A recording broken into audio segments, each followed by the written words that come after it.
सोचिए, एक देश को बनाने के लिए क्या चाहिए? एक सपना, एक जबरदस्त प्लान, या फिर ताकत? आज हम एक ऐसे ही देश के जन्म की कहानी जानेंगे जिसे 3 लोगों ने मिलकर बनाया। एक थी उसकी आत्मा, एक था उसका दिमाग और एक थी उसकी तलवार। तो देखिए 19वीं सदी की शुरुआत में इटली नाम का कोई देश था ही नहीं। ये तो बस एक भौगोलिक इलाका था जो 7 अलग-अलग राज्यों में बटा हुआ था।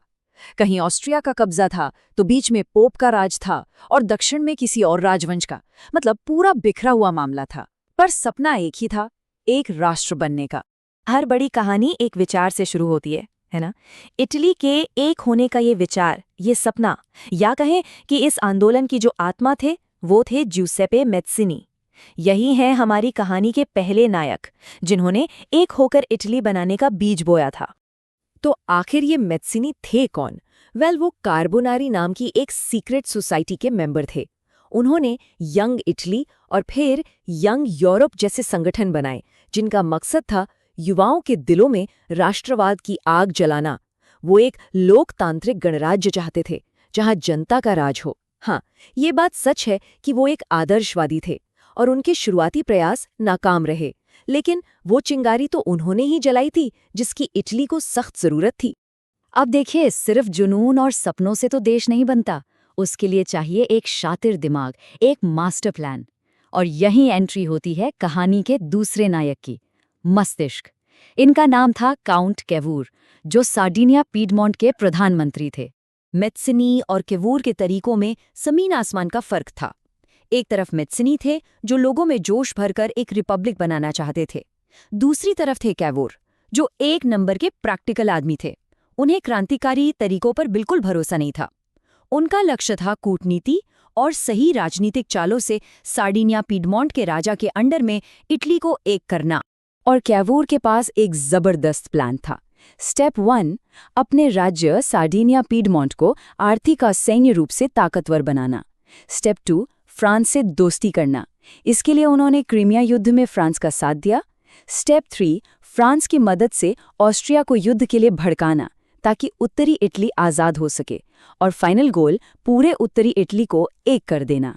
फ्रांस का साथ पाने के लिए केवूर ने एक बहुत बड़ा दांव खेला, 50,000 सैनिक। उन्होंने 50,000 सैनिक क्रीमिया युद्ध में फ्रांस की मदद के लिए भेज दिए। ये एक ऐसा जुआ था जिसने भविष्य के लिए फ्रांस को इटली का पक्का दोस्त बना दिया। और ये चाल कमाल का काम कर गई। तो अब तक कहानी में एक आत्मा है, एक दिमाग है। कमी किस चीज की है? एक्शन की। और यहीं पर आते हैं हमारे तीसरे हीरो, जो एक्शन और हिम्मत की मिसाल थे, ज्यूसेप्पे गैरिबाल्डी, इस कहानी की तलवार। गैरिबाल्डी इन दोनों से बिल्कुल अलग थे। वो कोई नेता या डिप्लोमेट नहीं, बल्कि पेशे से एक नाविक और एक करिश्माई मिलिट्री लीडर थे। उन्होंने आम किसानों और वॉलंटियर्स को मिला के एक सेना बना ली, जिसे रेड शर्ट्स कहा जाता था। और उनका मिशन सिर्फ एक, दक्षिणी इटली को आज़ाद कराना और उसे एक हुए इटली में शामिल करना। और कमाल देखिए, उन्होंने ये कर दिखाया। अपनी छोटी सी जोशीली सेना के साथ गैरिबाल्डी ने सिसिली और नेपल्स दोनों पर कब्जा कर लिया।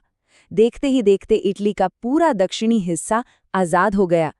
ये एक बहुत बड़ी जीत थी, जो पूरी तरह से आम जनता के समर्थन से मिली थी। और बस यहीं पर इन तीनों की मेहनत रंग लाई। तीनों के अलग अलग रास्ते एक मंजिल पर आकर मिल गए।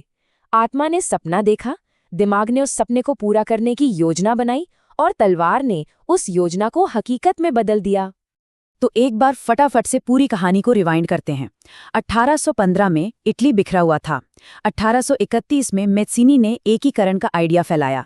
फिर 1853 के आसपास केवूर ने फ्रांस से दोस्ती की। और आखिरकार 1859-60 में केवूर की कूटनीति और गैरिबाल्डी की बहादुरी ने मिलकर लगभग पूरे इटली को एक झंडे के नीचे खड़ा कर दिया। बस इन 2 तस्वीरों को देखिए, कहानी अपने आप समझ आ जाएगी। कहाँ 1815 का वो टुकड़ों में बटा इटली और कहाँ इन 3 लोगों की कोशिशों से बना एक राष्ट्र। ये वाकई एक जबरदस्त बदलाव था, जो ये दिखाता है कि कैसे एक विचार, एक योजना और हिम्मत मिलकर इतिहास बदल सकते हैं।